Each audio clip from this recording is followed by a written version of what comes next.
Shall we begin? Football Feast.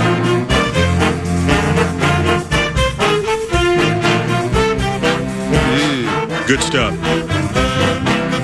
9 to noon.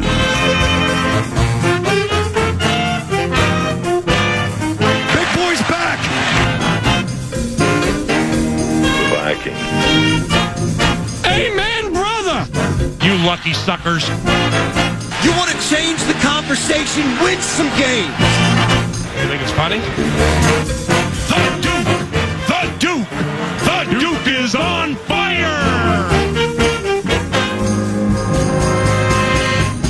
Bam. Oh, Lordy.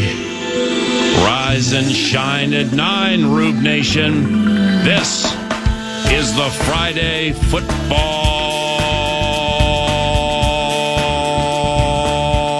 What?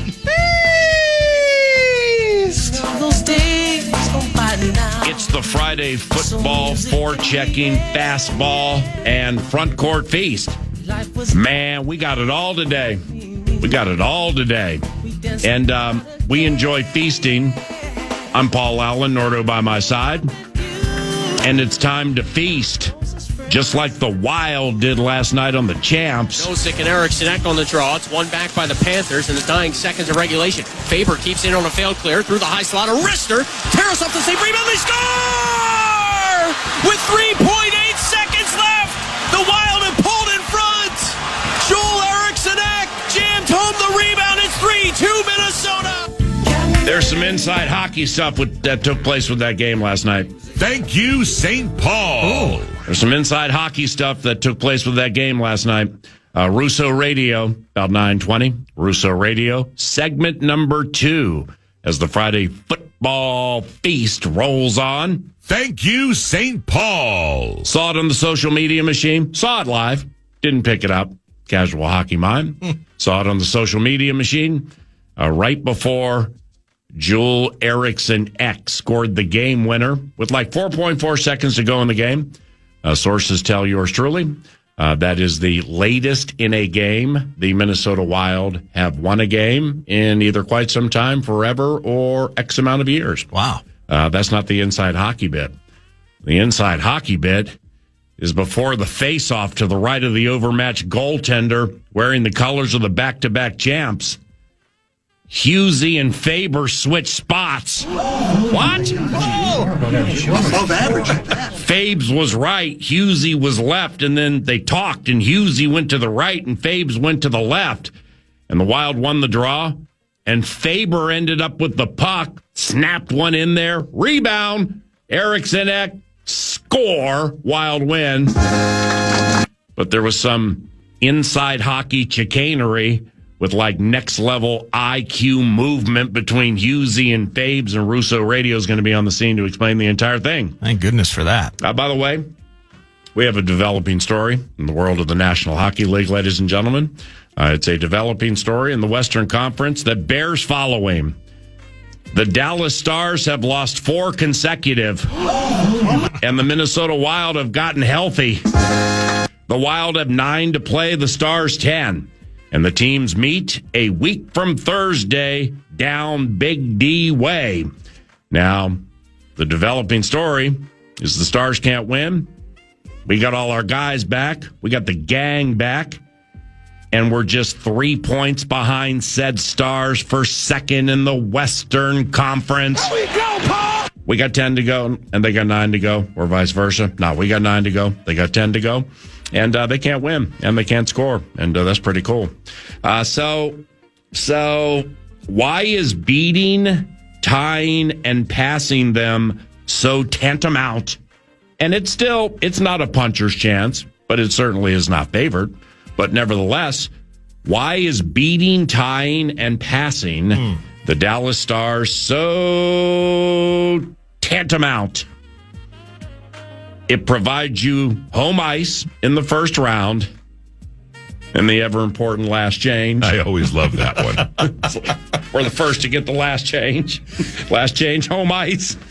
You know, it's weird. The text line 64686 I don't know who this is. Craig L. in St. Paul says, and it's an extra night of gate receipts at Grand Casino Arena. Ain't no doubt about that. Yeah, that certainly could have been included in the equation because we should like when the local owners make money because they make money and purportedly they spend money, and that makes the teams better. So beating, tying, and or passing the hated Stars, it's paramount, it's tantamount, it's needed. Home ice in the first round. Ever important last change. Last change. Yeah, that matters. Use whomever you want against Robertson and Rantanen and Johnston. Last change is potentially the greatest game changer in the history of sports. I just still don't fully embrace or understand it. What I do get is home ice is good for the fans, and like Craig L. said, it's good for the owner and the old gate receipts. I just love there's something to chase with 9 games left, man. Whether we were at Vox in the Box the last couple of times, the conversation has been, how do you mentally handle this stretch into the postseason with effectively nothing to play for? And, you know, there was a bit of frustration from my standpoint where when they lost those 3 in a row, there was a ton to play for at the time. And just simply doing the math and going back in time and harping on things that already happened, as futile as that can be. You've always been a big dweller. You play the numbers game. And getting that extra game at home does matter with the way these two teams match up. Mm-hmm. Oh, by the way, the kid in between the pipes, we know him well. The Minnesota kid happens to be pretty damn good in front of his home fans down in Big D. Yeah. So the ability to bring an extra one up here, I love it. Something to chase with those 9 games remaining. The 3 points, it's a lofty stretch to get over that hump at this stage. But they've put us back in it, back in the chase, and I love it. Last change. I always love that one. We get the Bees tomorrow, and Dallas has Sid the Kid and is on the road at Pittsburgh. The Dallas Stars have lost 4 consecutive and suddenly can't score. Something to watch. Russo Radio about 10 minutes from now. Big stuff as we go around here. And speaking of the word big, the Big Ten is putting big headaches on the NCAA tournament. Marcus Lawrence, you put all that. Look at this pass. Oh, my goodness. Fulguris. What happened? Well, that was a major defensive breakdown. What are you looking at, Beetle? Can I start that over again? I love Harlan so much. Marcus Lawrence, you put all that. Look at this pass. Oh, my goodness. Fulguris. What happened?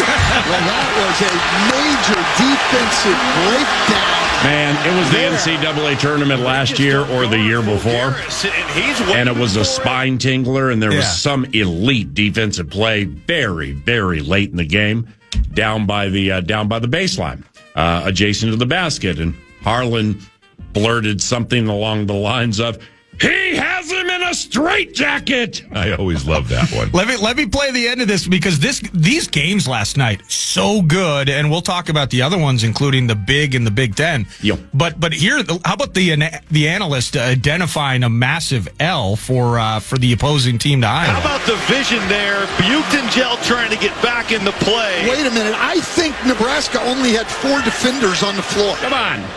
They did. Rink Mast is not on the floor. Nebraska, that is a major breakdown. Oh, no. 4 guys on the court. So that would be an L for today. Indeed. Agreed. Proceed. And the Big in the Big Ten continued last night.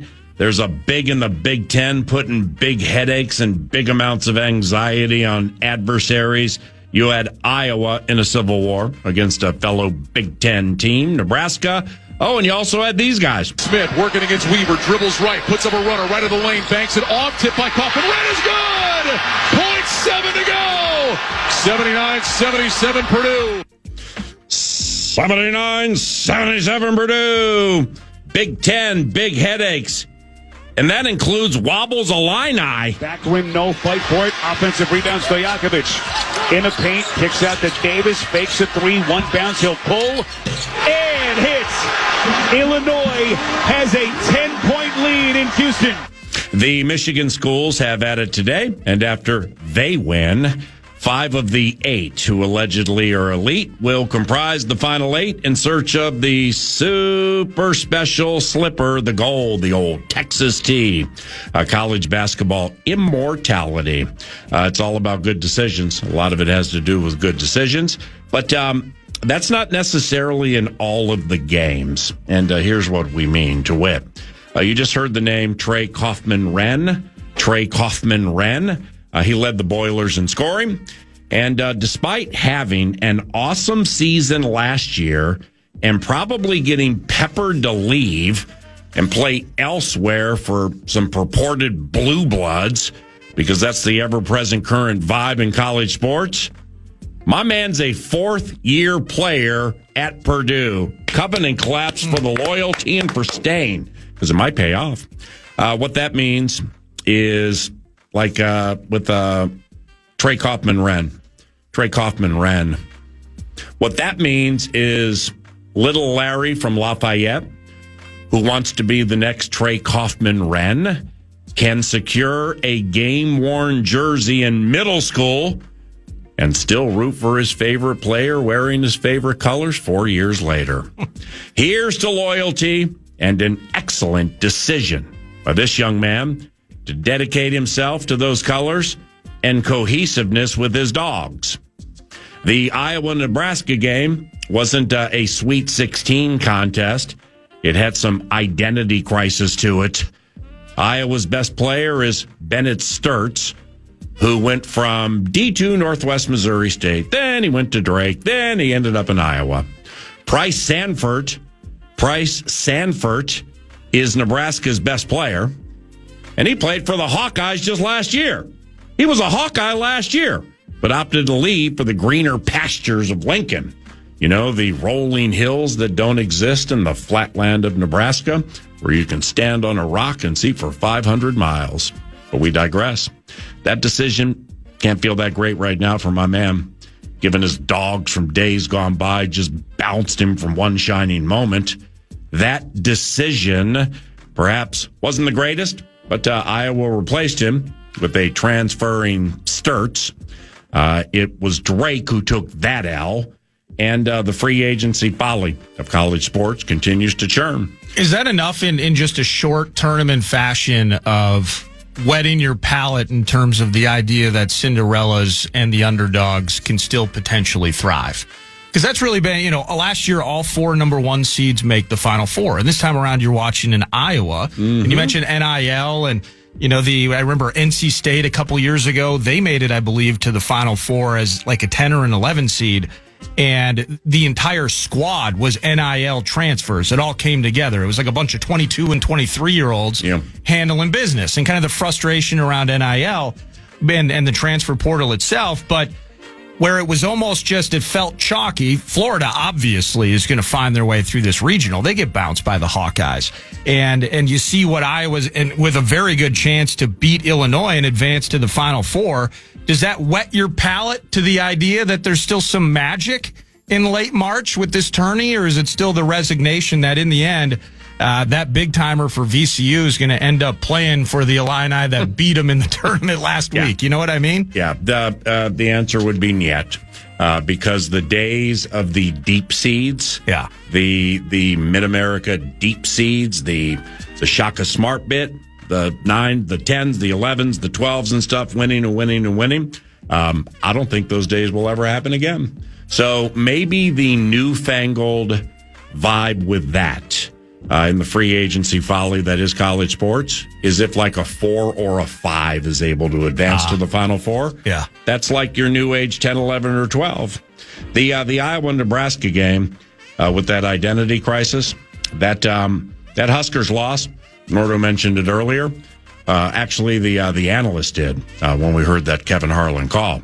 Fred Hoiberg is Big Ten Coach of the Year, and he shouldered the blame following the game. You see, basketball was created to be a 5-on-5 game.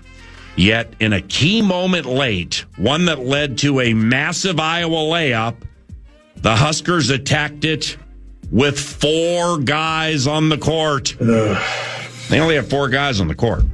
And, man, that layup was big. Oof. It's like the Huskers only got 4 out there. Hoiberg and his staff are like, we don't have enough men out there. No! Quote the mayor, put that one on me. It was a miscommunication, and I'm the head coach, so put that one on me. What's he talking about? We don't have enough men out there. No! Roughing the passer. The mayor went on to say he wasn't sure whether the officials should have checked to make sure the team had 5 players on the court before they restarted the game. And old Freddie said, quote, I've never been in a situation like that. I know they always count to make sure there's not 6. I don't know the rule on that with 4. but yeah, again, it was a miscommunication, and unfortunately it happened. But as far as the rule, I've never been a part of anything like that. Well, the referees had to be like, dang, you guys going to try to win this thing with 4 on 5? All righty, boys, let's have at it. Have at it. Very unfortunate set of circumstances for the Nebraska Cornhuskers. By the way, the Minnesota Twinigmatics, the Twins, are 0-1 after losing to the O's, and manager Derek Shelton joins 9 to noon at 10 o'clock today as part of the Timber Tech What's on Deck set list. After Shelty, as they call him in the dugout, after Shelty, the Alec Lewis show stops by, and that'll be all hyperactive. And after that, Johnny Athletic follows his cohort to discuss the Timberwolves, the NBA, and a cool event he's hosting tonight at 7 o'clock at Head Flyer Brewery. Russo Radio is next. Nordo produces, and I'm Paul Allen. Welcome to the Friday forechecking front court fastball and football feast at FM 100.3 KFAN. I'm a kid, so I call it KFAN. The Fan.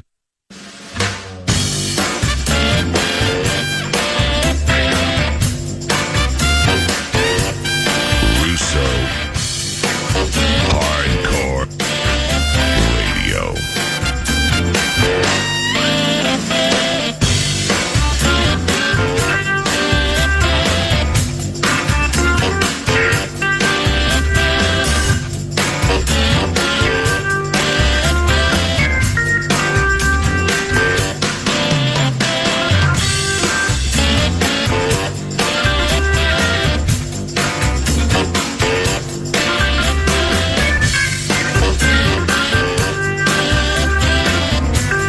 To New Radio back in the air. Happy now to be joined by Michael Russo of The Athletic and theathletic.com. It is Russo Radio at 9:22. Michael, you I think you gave the Florida trip to Joe. Was that a tough decision? Because I know you love it down there. Yeah, I mean, part of the deal, I think he claims, is that when we recruited him up to Minnesota from Tampa, that he got all the Florida trips from now on. I did get last year's because he was on paternity leave. I will say that I got to cover 3 Stanley Cup runs in a row by them. One that they went three rounds and didn't win it in the 4th, then 2 where they went all 4 rounds. I've been to a couple GM's meetings. So it hasn't bothered me as much, but I have let him know that deal has ended this season and I will be taking next year's. Yeah, I mean, especially today when it's like 20 degrees here, by the way. Joe does awesome work. And when I cracked open The Athletic for the Gamer and I saw Sunrise Dash in the lead, I'm like, wow, what a gracious friend and coworker. Michael gave Joe the Florida trip. All right, Erickson Ek wins it with 4.4 seconds to play, which is the latest go-ahead goal in Wild history. It's a gutsy win, and now they're just 3 behind the Dallas Stars for second in the division and home ice round 1. I brought something up in the opening segment that's really inside hockey, and I want to get your opinion on it. Right before the final face-off of the game, right before Erickson Ek scores the game-winning goal. Now, Florida wins the face-off, and it becomes a broken play, and the puck comes out near the blue line, and Faber picks it up, snaps one in there, Erickson Ek with the rebound, and there's your dagger. But Husey and Faber had a sneaky little conversation before the face-off, and they changed spots. What goes into that? Because you're an elite inside hockey mind. Yeah, I think obviously I would need to talk to Quinn, but the way that I read it at the time was that Quinn was setting himself up for a one-timer and the ability of Brock to slide right if the lane opened up to create that lane. So I think the play there was exactly what happened. Is that he slid right and found the shooting lane and shot it, and the shooting lane wasn't there. Yep. Quinn setting up for a one-timer, so they're getting themselves both on their sort of offsides there to create for a better shoot with a better shooting lane. I think the goal there was to win the draw. They lose it. Frankly, if they knew they were going to lose the draw, I bet you Quinn stays there because you want your guy on your strong side, basically stopping that puck. But Faber on his backhand did a great job of keeping that puck in, and then he realized at that point the clock is coming down, and he basically had to shoot and couldn't set up for the one-timer. I'm sorry to cut you off. I'm sorry to cut you off. You're unbelievable. You're absolutely unbelievable, and here's why. Because I set you up for that because I had a sneaky phone call between segments 1 and 2 with somebody who knew exactly the reason they switched spots. All right? And so I'm like, ooh, I got him. And he's not even in Sunrise to have the sneaky conversations. So I'm going to have the sneaky. So I had the sneaky conversation. You know what I was told? They switched spots because the set play was to get Husey set up for a one-timer to win the game. Faber ended up being on his backhand side. It didn't go the right way. Why? Because it's hockey. But Faber gets it, goes to Hughes' spot, and snaps one off, and Eck wins it. Are you kidding? I mean, you couldn't have nailed that any better. Yeah, I mean, obviously they don't know they're going to lose the draw there, so the setup is to win the draw. Then when it doesn't happen, kind of, now they've got a freelance, and Faber just did a tremendous job. And just the knowledge, obviously they know what time the clock is after the icing by the Florida, but just the fact that Faber realized I do not have the time anymore to get that one-timer off to Hughes. It was just a great play by Faber. Yeah, you're an elite. And obviously by Eriksson Ek. I mean, that's, he's got a knack for that. Remember, I think we all kind of forget he saved the Wild season last year. Like, if he does not score that goal with 20 seconds left against Anaheim in game 82, they don't make the playoffs. Who knows who's coaching this team? Who knows who, like they would have probably blown things up. What? And that's all because Eriksson Ek, they wind up making the playoffs because of the tiebreaker. So that guy, he's a clutch guy. You're an elite hockey mind. I mean, there were 4 key points with what I was told, and you nailed every single one, and you weren't even at the arena. That's spectacular. Overall, from start to finish, the 2-0 lead, then it's 2-1. Then Ekblad gets one late. It's 2-2. We're in the grinder. Eki wins it, 4.4 to go. What'd you make of the game overall? I thought the Wild were great. Look, Florida is reeling right now. They've got everybody hurt. Marchand didn't play. Reinhart didn't play. Obviously, Barkov didn't play. Anton Lundell's hurt. Evan Rodriguez breaks his finger during the game. I mean, they're reeling. The Wild dominated the game, 50 shots on goal. And frankly, if it wasn't for just a great goaltender performance on the other end, they probably would have won that thing, in a rout. So, look, it would have been a disappointing way to get to overtime because the Wild haven't closed out a lot of games lately, and they're certainly not winning games in regulation. And just the way the road trip started in Tampa. But look, they got what they deserved last night. There have been a lot of games lately where I felt like they really didn't get what they deserved and should have probably gotten more points in the game or should have wound up in overtime. So it all evens out. They put themselves back in a position, to try to get home ice advantage. I think that's the goal. I talked to Dan Barrero yesterday about this. I think it's hard this time of year where you feel you're like locked and loaded to find that juice every single game, but they got 9 games left in the season. I really do feel that last night's lineup is probably the opening night playoff lineup if they are healthy. I know fans might not love to hear that, but I just think that Yurov is probably the guy out. I think that they made a decision at the trade deadline to try to get bigger and stronger and try to wear teams down on the 3rd and 4th line. So almost have 2 scoring lines and a 3rd and 4th lines that's going to beat the heck out of you. And right now, just they're starting to find their rhythm in that area. That 4th line last night was an absolute menace. Their 3rd line with McCarron, Brink, and Tarasenko, Johansson might have been their best line in the game. And I think that, if Kirill starts to improve his game, he's been not very good lately. If Boldy can get some rest here during this upcoming 4 days off, I think this team's going to be primed and ready to go come playoff time. Did McCarron get a little lucky last? It looked like he just absolutely smashed Sam Bennett in the face off a face-off, and there was no whistle. I mean, I feel bad for Sam in that spot, but it was beauty in slow motion as McCarron just crushed him.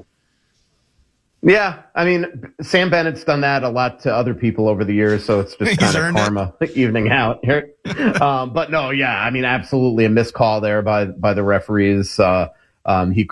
He got a stick up in the face. It wasn't intentional, but man, did he give him a cross check right to the teeth, and obviously Bennett was not very happy, and that would have changed the complexion of the last couple minutes. I actually don't mind plays like that. Like the net was empty for Florida. It gives you now the opportunity, if you're going on the kill, to ice the puck and not risk icing. You could go for the empty net from everywhere, and you saw there on that because they didn't get the penalty. The Wild actually iced the puck a couple times, and were able to escape the end there, and they wind up obviously giving up the goal. So I mean, look, they wound up scoring anyway. So frankly, it didn't at the end matter. I don't want to turn this into Florida Panthers fan line, but 2-time Cup winners, and they've just been destroyed by injuries. We've watched it, and they're kind of out of the mix. But whether it's Tarasov, who looks like he might have an opportunity to be next after Bobrovsky hangs it up, and people have a right to get healthy, are we seeing the grand decline of the Florida Panthers just on the heels of some big contracts and such, or are they going to be back? No, they're going to be back. I mean, look, they better be back because did they give out a lot of long-term contracts the last couple of years between, Barkov and Reinhart and Verhaeghe and Marchand and Ekblad, and Bennett. I mean, they've filled that roster up with older guys that with major long-term contracts, but they've just been, before the season started, the first day of training camp, if I remember correctly, Barkov is coming through the middle of training camp. He gets kneed by his teammate, Nico Mikkola, tears his ACL and MCL, misses the entire year. To not have, with your captain, to not have 82 games with him and a player like that was horrible to start the year. Remember, they win the cup.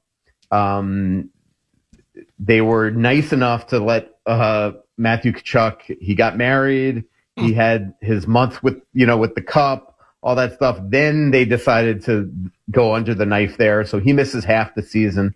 He didn't do it right away when he probably should have. So he misses half the season. They've just been run over by injuries all year long. I just think that this is a franchise that their players have played an inordinate amount of games the last 3 years by going to 3 straight Stanley Cup finals. This offseason will do them wonders to just get healthy. And I think that they'll be primed and ready to go come September. The last thing you said there was what I was going to add, because I think it's underplayed. I mean, it's with Marchand and these injuries and everything. That's the low hanging fruit, and it absolutely matters. The voluminous amount of games this team has played over the last 3 years. Eventually the elasticity has to break, specifically when you have injuries like they've had. I mean, you've covered the Cups. I mean, they've played so many games with such little breaks from Stanley Cup final to training camp and then a season. Eventually it's just too much, right? Yeah, I just remember their first Stanley Cup final. I was covering Florida for the Athletic in that final, and I go in their locker room afterwards, and Ekblad couldn't walk. Tkachuk, remember got the hit in game 4 and basically played with a broken sternum, if I remember, a ruptured spleen, something ridiculous. Brandon Montour took off his gear in front of me, and his right shoulder was attached to his body and basically blew. I mean, they were banged up then, and then they wound up having 2 unbelievable years in a row. But when you lose Barkov to start the year and Tkachuk misses half the season, and it's just been injury after injury after injury, I think it just catches up to you, all the wear and tear. And this is just, it's not even talking about the guys that are still in the lineup that clearly aren't healthy. So this is a reset year for them. I don't think that this is it for them. And look, it's been an unbelievably competitive year in the East. And what this does by not having Florida in the playoffs this year is really open the door for even, not just the Carolina Hurricanes, who just can't get past the Florida Panthers in the playoffs, or the Tampa Bay Lightning, who can't get past the Florida Panthers in the playoffs the last couple of years, but teams like Buffalo and those type of teams that nobody expected to be there. So I think the Eastern playoff race is going to be just, absolutely fascinating come April. Russo Radio. Wild left money on the table at Tampa Bay, right? I mean, Lightning had off a 9-game road trip. They're playing their fourth in 5 days. They traveled the day before. You got coaching immortality, Cooper, before the game saying this might be a tough one tonight, basically saying, I know my boys are tired. And then you jump them 3-1. I mean, you're absolutely going 2-1 into the early stages of the second period. And John Hines, when he joined 9 to Noon the other day, he didn't necessarily agree with me on this, which means he's probably right and I'm wrong. But I think when the fights ignited, those two fights, I think that got Tampa Bay going. And I think the Lightning were like, all right, boys, well, if they want to do that and if they want to mix it up, then let's take a deep breath and let's go out there and have some hockey immortality to us. What do you think? Yeah, I think that's true. I just think that the Wild, look, they gave up a couple really bad chances in that game. I do think they got screwed a little bit. Like, I look at that play, the McCarron overturn goal is like, by definition of law, it's goalie interference, but there's no doubt in my mind that, and this is a problem that the league really has to look at, is, they always talk about goalies flopping. Radish there, flops into his crease. Mm-hmm. He goes down very easily. Like that is not a good look if all of a sudden Bobby Brink can put you on your stomach like that. But then he intentionally doesn't get up. And then my question is, when does the play end? Because Vasilevsky should have just covered the puck right there. He doesn't. And then he can't go right because Radish is next to him, but he can't go right because Radish is next to him because Radish doesn't even attempt to get up. I think that's a problem that the league has to look at for these goalie interferences, because to me now, if I'm a defenseman and looking at that, I fall on my crease and don't get up all the time. And then on the play, the mishap by Gustafsson, which obviously is a bad mistake by him, it only happens because Eric Chernak on a set play hacks Matt Zuccarello to the ice, so he beats out the icing. That's the only reason why Gus comes out of his net. And then he has the mishap with the funky bounce off the end boards. But it only happens because Gus comes out of his net because Chernak got away with a trip right there. So there were a couple things there that I think the Wild didn't get the benefit of. But as I just said to Nordo on the McCarron play, then he cross-checks Bennett in the teeth 2 nights later and doesn't get a call. So, I mean, it does all even out. But you're right. I mean, you can't, this is happening too much lately where the Wild are not closing out games. They're blowing leads to not close out these games. Like they've had a lot of overtimes, but a lot of them is going to overtime because they're not holding third period leads. And that's concerning. And they've got to figure out a way to close out these games here in these final 9 games. Like, I'm looking at the standings right now and the schedules for both Dallas and Minnesota. Dallas has 10 games left. The Wild have 9 games left. Dallas has games against 5 teams that are currently in a playoff position. The Wild have games against 4 teams that are currently in a playoff position, but one of those each are against each other. So that game on April 9th in Dallas is going to be just a massive game to try to get the Wild home ice advantage. All right. In the first round. Off that, the Stars have lost 4 consecutive and all of a sudden can't score. So what's wrong with the Stars? And the scoring portion of the equation is problematic.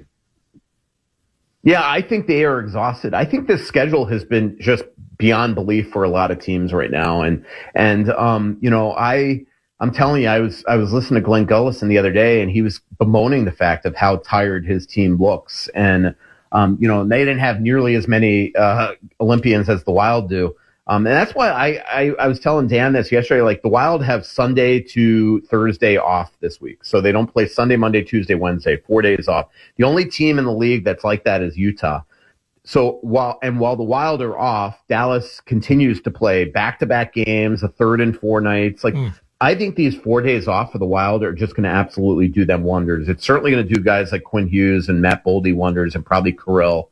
And I just think that's going to really wind up being something that could be a coup for the Wild in the first round series against Dallas. Dallas basically plays almost every other night, the rest of the way. They do have a 2-day off break, but even the Wild's last game of the season is in Anaheim, April 14th, and Dallas plays in Buffalo on April 15th. So the way those last 9 games shapes up for Minnesota, I actually think it's going to really prime them perfectly against the Dallas Stars team that seems to just be tired right now and just a grind of a final 10 games of the season for them. Just to go backwards momentarily, getting out with that goal, finding ways to finish games, that was huge with Eck last night. That's why I was so excited about that win. Is let's not take it to the extra frame, boys. With that said, you mentioned that what we saw last night from a lineup perspective. So you're off, we dig him, we want him on the team, but maybe he might be the odd man out. With this Foligno and Foligno situation, it sounds like, at least for a night and moving forward, that they like how that looks, and it's beyond just the cool story of brothers, but functionally they can win games with it. Yeah, I mean, look, other than scoring, Nick has been outstanding for the Wild so far. I mean, he's tough. He's been great on the penalty kill. He's winning draws. And so because he's got the ability to play center, he basically played center all season long for Chicago, it really puts Yurov in a position to maybe not be in the opening night lineup for the playoffs. That doesn't mean he's not going to play. Now Yurov can play wing, so if they have injuries, a lot could change here in the final 9 games going into the postseason. But that fourth line last night was really difficult for Florida to handle. Look, Trenyon was great last night. Foligno and Foligno were outstanding last night. And as I mentioned, the third line with McCarron, on paper, it doesn't look like it should work. McCarron, this giant center with Bobby Brink on his right and Johansson on his left. But that line was pressuring all night long. So I really like their bottom 6, and I think their bottom 6 has an edge over Dallas and Colorado, quite frankly. Going into the postseason. Lastly, and to the amateur level, you wrote about the Gophers hockey hires. What did you learn? Yeah. Well, it was cool. I'll be honest. I had never met Mark Coyle before this last couple of days, and I got to meet him obviously on Monday during that press conference, and then Tuesday I pitched to him to just sit down in his office and kind of get the rundown of how everything had gone, and he was nice enough to let me sit with him. So I enjoyed sitting down with him. I will say I think they couldn't have gone wrong with Grant Potulny or Brett Larson. I think both of them are outstanding coaches. I think Brett, being in St. Cloud, I think just you're handcuffed there, right? I mean, from a revenue share standpoint, from an NIL standpoint, from all these Big Ten teams trying to poach your guys standpoint, I think it's difficult there. Now he comes to Minnesota with all the glamour, all the best facilities, the ability to get the best players, all that stuff. I think he's going to, everything I hear about Brett from everybody from what I talked to, from Scott Sandlin to David Carl to, a lot of players that have played for him, I think he's going to really do well there. I'm going to be really fascinated to see the staff that he puts together. But it was fun sitting down with Coyle and just seeing the office of this guy. I don't know if you saw the story that I wrote and the way I described his office, but you'd never know that it's actually an office from a guy that's been there 10 years. It's, he keeps things really simple. Everything is for a purpose. And the one thing that I think that is very different to pro sports that I learned by sitting down with him is that, for a month before these hires were made, he and his staff were planning for these hires. So while it might seem hasty, the reason why it was so quick is that they basically had their list down to who they wanted to talk to, because in college sports, you got to make decisions quickly. They got major decisions on trying to keep Brody Zemer and LJ Mooney, knowing that other Big Ten teams and other teams around the country are trying to get these guys to go into the transfer portal. So they needed to get a coach in place to just lessen the anxiety with these players, let Brett Larson get going on recruiting and things like that, get his staff together. And that's why it felt quick. It's not like you have, right now in Nashville, they have the benefit of a month or two interviewing 15, 20 people and trying to find the best general manager. And in college hockey, you've got to get a move on this, or you're going to lose your guys now in the way the college landscape has changed. So I understand now by sitting down with Mark Coyle why it felt like it was really quick, because it was, but it had to be. You're the best. Have a great weekend. Talk soon. Yep. See you, PA. Michael Russo Radio, The Athletic, theathletic.com, at Russo Hockey via X. Oh, you got it? Yes. Coming up next. Hardcore football. 9 to noon.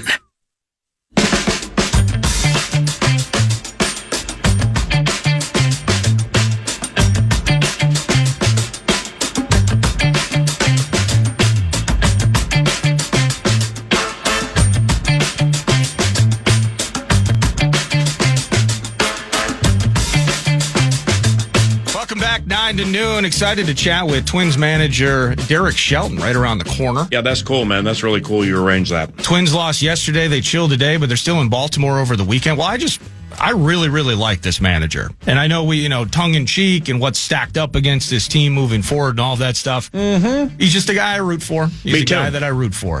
And what I like is by doing the interview with Derek Shelton about 10, 15 minutes from now, that'll be the second 9 to noon confab with the manager of the Twins, which will be one more than the entire Rocco Baldelli regime 9 to noon. I always love that. I don't know why.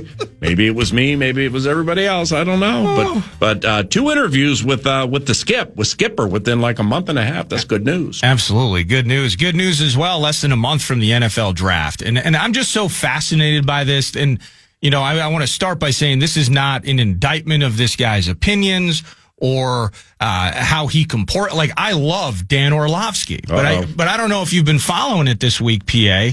He's been getting it from every angle. Really? By everybody that analyzes the draft, anybody that has a big opinion on this upcoming class, college football in general. Simpson, Mendoza, that thing? That thing, yeah. And so I'm just going to play for you. It's just over a minute. Dan Orlovsky earlier this week just saying, hey, I think Ty Simpson is actually the best QB in this draft. I think Ty Simpson is QB1. I think Ty Simpson is the best quarterback in this class. I think when you look at the body of work and what was asked of these 2 quarterbacks, you have to start with the question, who needed to do more to carry their football team to play well? Ty Simpson, and it's not close between those 2 quarterbacks. Who took more games over throughout the course of the season? Ty Simpson. It's not even close. And if we're asking, okay, we're trying to see what you are as a player in college and what you're going to be asked to do in the NFL and what translates. I start with, what do you do in moments of panic with the football? Because that's really what separates good to great. I would tell you that Ty Simpson is more consistent in that regard. There's not a ton of moments of panic out of Fernando Mendoza. And then there's moments when he immediately drops his eyes and becomes a runner. Ty Simpson more consistent in that. What guy was asked to do more NFL throws? When I say NFL throws, I'm talking 15, 20, 25-yard in routes, crossing routes, deep corner or sail routes. Yeah. Ty Simpson, and it's not even close in that regard. Downfield throws, the posts and the goes, I think they're close. Mendoza throws a lot of go routes, and he's good at it, but I think they're close. RPO, get it out. That's probably what Mendoza's offense was. Right. And then I think throwing on the move, they're both relatively equal. So when it comes to moments of panic and big throws, real NFL throws, I think it's clearly Ty Simpson. Covenant catch-up or covenant cleanup. If the manager's calling around 10, that actually fits beautifully into something that I'm bringing up with Alec Lewis. Or we will present with Alec Lewis about. Okay. I mean, it's I'm not being flippant here. I'm just being straight. Like with Ty Simpson, I couldn't pick Ty Simpson out of a lineup with Greg McElroy and Joe Namath. I always love that. So I'm not going to pretend like I saw Ty Simpson play.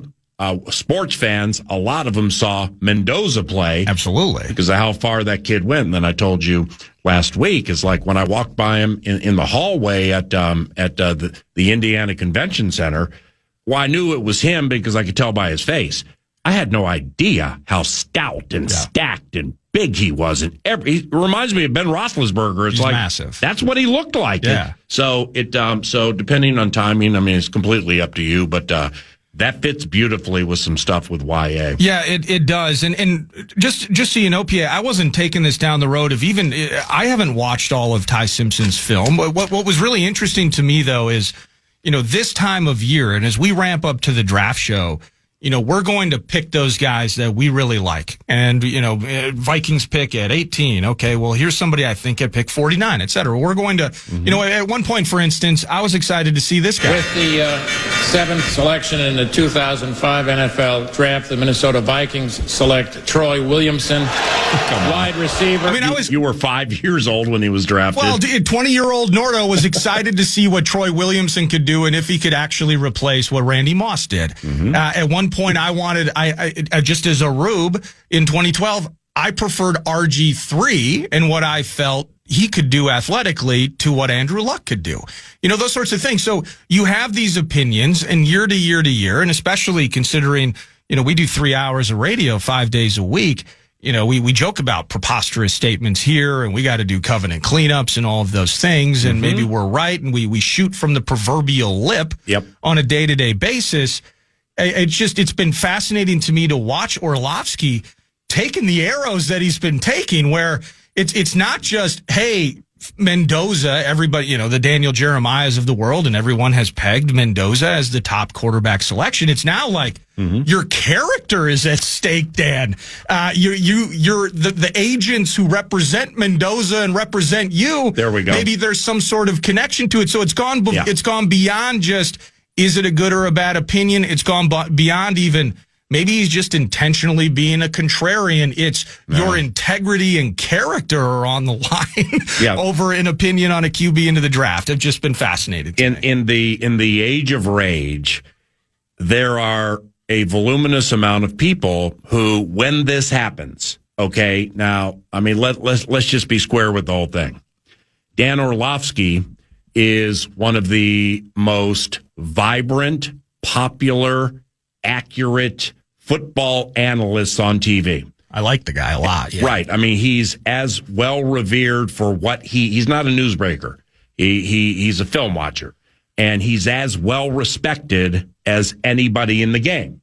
Now, in the age of rage, when you do something like that, there are two things people are going to go after immediately if they disagree with you or they decide that, you know what, I want to be the king of rage, so I'm going to go after this, is you're trying to splash. You're trying to increase your social media following, from 3 million to 5? 3 million to 3,300,000? Exactly, yeah. That ain't it. No. Now, the second one, you know, that is a character assassination. Because, and I mean, if Dan's doing it for this reason, shame on him. I'd bet he's not. But he's represented by CAA. Yep. As is Ty Simpson. Now, for Simpson to get from round 2 to round 1 for CAA with the 5th-year option and the first-year guarantees, the first-round guarantees. That means something. That's big. Yeah. And he's, you know, according to all of the super special mocks and the analysts and everything, he's fringe first, early second-round kind of guy. Yeah. I find it impossible. I can't get there. That Dan Orlovsky would jettison his integrity simply to do his agency a solid when, like Dan puts it, by the way, those guys work for me. Okay, it's not the other way around. They may represent Orlovsky Inc. or Simpson Inc., but it's the other way around. They work for us. Yeah. So if anything, if subterfuge is to be spread, it would be the other way. Yeah. So yeah, I'm glad you brought that up. Let's get back into it with Alec Lewis about 15 minutes from now. But next, from the fighting city of Baltimore, Maryland, Twins manager Derek Shelton joins 9 to noon around the corner.